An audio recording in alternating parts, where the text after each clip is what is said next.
মায়ের কান্দন যাবৎ জীব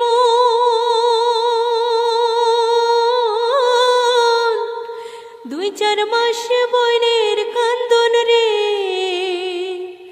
ওরে ঘরের পরিবারের কান্দন কয়েকদিন পর থাকে না। দুঃখের দরদি আমার জনম দুঃখী মা, দুঃখের দরদি আমার জনম দুঃখী মা। 10 মাস 10 দিন মায়ে গর্ভে দিছে ঠাই, রক্ত মাংস খাইয়া মায়ের ভবে আইলাম ভাই। ভূমিষ্ঠ হইয়া আমি উঠিলাম কান্দিয়া, শান্ত করিল মায়ে বুকের দুগ্ধ দিয়া। মায়েরও প্রসবের কালে